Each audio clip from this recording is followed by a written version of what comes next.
Wait a second. That news might have broken while I was on the show. Yep, Oklahoma versus West Virginia has been postponed. This news is dropping while I am on the show. Saturday's game will be rescheduled for December 12th due to COVID issues within the Sooners program. This is news to me. Make sure that I get this while we are going on air. So the upshot is here. The Big 12 announced Saturday's game between Oklahoma and West Virginia has been postponed until December 12th. The Sooners said Wednesday they have temporarily paused team activities, quote, due to recent positive COVID-19 tests and contact tracing. West Virginia Athletic Director Shane Lyons commented on the situation, saying, I am disappointed for both teams who have worked extremely hard in their preparation for this weekend's game. We will now look forward to honoring our seniors and hosting the Sooners on December 12th. That game was supposed to be in Morgantown, West Virginia, and there's all sorts of, implications from that cancellation. Among them is Oklahoma's spot in the college football playoff. Brian Graves, thank you for correcting me. It's not Christian Williams for Alabama, it's Christian Harris for Alabama. Also, check out Brian's channel. He does really great work, and I enjoy him. So, Oklahoma versus West Virginia basically rules out the possibility, I think, of Oklahoma putting together a consistent resume for the College Football Playoff Selection Committee, which is a thing that I want to get into. But if that game that is rescheduled on December 12th gets played, they also have an opportunity to be one of the last regular season games of note being played on a weekend where you might be able to influence the College Football Playoff Selection Committee, which really gets us right into a great spot where we get to talk about what is likely to happen outside the top 10. Because if you paid attention to the rankings last night, you'll see there are some undefeated teams and there are some good teams ranked between that 10 and 20 spot.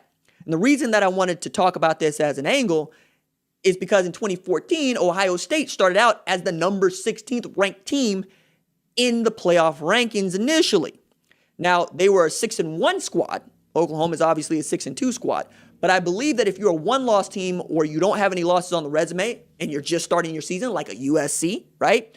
Or even a Coastal Carolina or a BYU, you have an opportunity here to really make a name for yourself. If anybody stands to gain something from Oklahoma's game versus West Virginia being postponed, it might actually be BYU, provided BYU is able to get a game scheduled between now and their next one against San Diego State on December 12th. Because we heard from Gary Barta last night, who is the Iowa State athletic director and the chairman for the selection committee for the playoff rankings. And he basically said, we need their schedule to be a little bit stronger.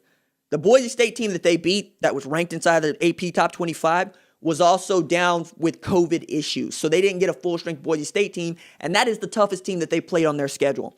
And while Zach Wilson and the boys might actually want to go out and play somebody, it's very clear to us that their administration does not. Kalani Sitake was really getting incensed in front of Reese Davis on the Playoff Rankings show about the idea that BYU was running from Washington. I tend to believe that they were running from Washington because whoever is making the schedule is running from Washington. Doesn't really matter whether or not your football team wanted to play Washington, because if you leave it up to the kids, they would have not just played Washington, they play Alabama, they play Ohio State, they'd play Notre Dame, and they'd play Clemson. That's how the kids would schedule themselves. It's the adults who want to make sure they make, one, some money, and two, play games they can win. That makes sure that that Washington game does not happen. Whether or not you want to hide behind the term protocol or not, right? I believe in protocol, and I want you to follow it. But make that the issue. Say that you don't want to follow the Pac-12 protocol. Don't say that we didn't like the way that the game was being structured. No, dog. Just go up there to Seattle and get your head kicked in or kick in ahead. Because when you say anytime, any place, anywhere, that's exactly what that means. It means travel to Seattle and play Washington. That's what that means. You're also trying to push a Heisman candidate in front of us.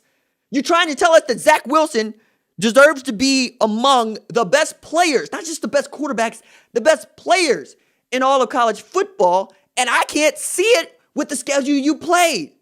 Like, you got Western Kentucky and North Alabama and Navy on your schedule. And that's how you're trying to tell us that this goes for you. You're trying to tell us that that scheduling matters, and it doesn't. Because if that mattered, we'd be talking about Coastal Carolina. We'd be talking about Marshall. We'd be talking about Cincinnati.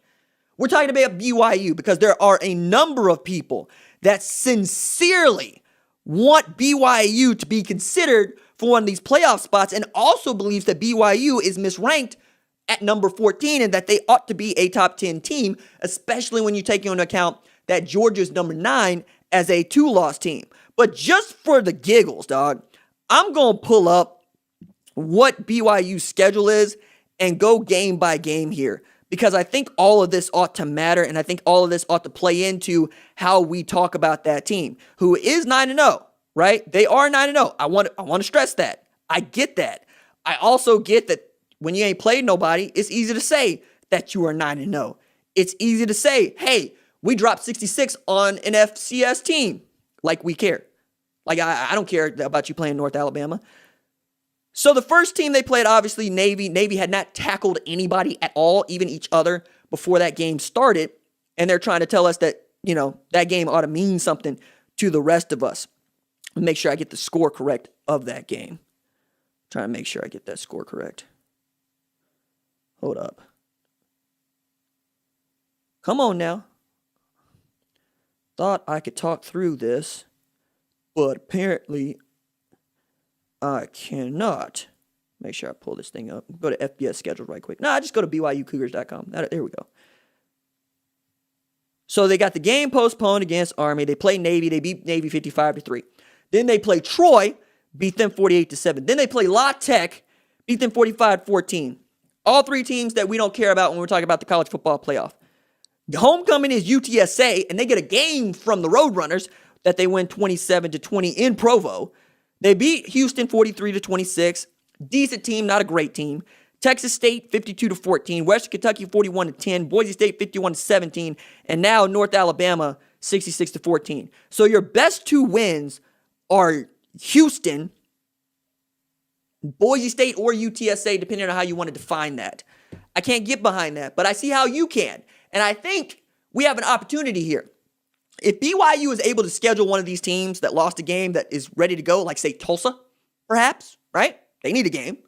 Or Cincinnati, perhaps, because they lost the game against Temple this weekend. Maybe we're talking about something. Maybe we're on to something that's worthwhile. But right now, I need them to play a good Pac-12 team or a good American team or a good whomever, because it seems like American and Pac-12 are the only ways you got to go because the Big 12 is playing a conference schedule, SEC is playing a conference schedule, ACC is playing a conference schedule, Big Ten is playing a conference schedule. You really got to go and see if you can get Washington, if you can get Oregon, you can get USC, you can get Arizona State. You want to get one of these teams that's ranked inside the college football playoff, though. And knowing that Tulsa's there at 25 and has an opportunity, I think you really need to think about that and give that your time. Let me see. Let's check the chat. Mike Farino coming in with the $5 super chat. I had always been against expanding the playoffs, but after last night, I'm all for it. It would either confirm SEC bias is valid or destroy it. I think SEC bias is valid. I just also want to see the playoff expanded. The reason I think that it is valid is because North Dakota State and James Madison always end up there, like in the semifinals in the national championship game. No, everybody knows in FCS that North Dakota State is sunning people.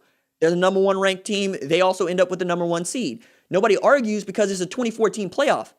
San Diego has been whooping behind in the Pioneer League for years. They win that conference. They get the automatic bid to the playoffs, and they get stomped out in the second round.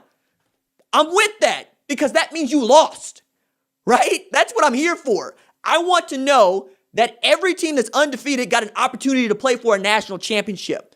I don't want to hand somebody a banner because they didn't play any good football teams. Because the Zach Wilsons of the world cannot make your schedule, right? I want that to happen. That's why I want the playoff expanded. I do think that the SEC teams are still going to make it into the Final Four. They're still going to play for national championships. But I want to see every team that is undefeated get the same opportunity to get skull dragged by Bama. Whether or not that's Coastal Carolina or Marshall or Cincy or BYU or SC. I want you to be able to play until somebody beats you. Because that's American, right? That's where I live. If you didn't beat me, I'm undefeated. I'm the national champ. Well, you didn't play nobody. I asked to play somebody. You won't let me. That's what expanding the playoff does. It puts to rest all the arguments about who's good and who's not, because you got to settle it on a football field. Should Herman be gone? Man, look, he beats Iowa State. They get back to, I didn't even think about that. All right, so this is actually a point that led me to another point. Now that OU West Virginia is off, Texas has an opportunity, along with Iowa State, to get into the Big 12 championship game. They might actually need to play that game for all the marbles against West Virginia on December 12th to get into the Big 12 championship game. So Texas-Iowa State is at 11 a.m. this week. It was the biggest game on the calendar for the Big 12 this week, and I'm here for it. Okay. Also means, right, that, my God, we're looking at, if Texas beat Iowa State falls to 6-3, but 5-2 or 6-2 in the conference, and Texas is on par with them, while Oklahoma is 6-2 already in the conference and was looking to assert some control in the race for the Big 12. So if Tom Herman's able to beat Iowa State and basically help ensure that Texas still has an opportunity to get to the Big 12 championship game, 100% they're keeping Tom Herman. He doesn't make the Big 12 championship game, I could see them cutting ties. The way that I saw South Carolina say enough with South Carolina, because South Carolina's expectations are not that of Texas's expectations. Like, they're just not. So that's going to be wild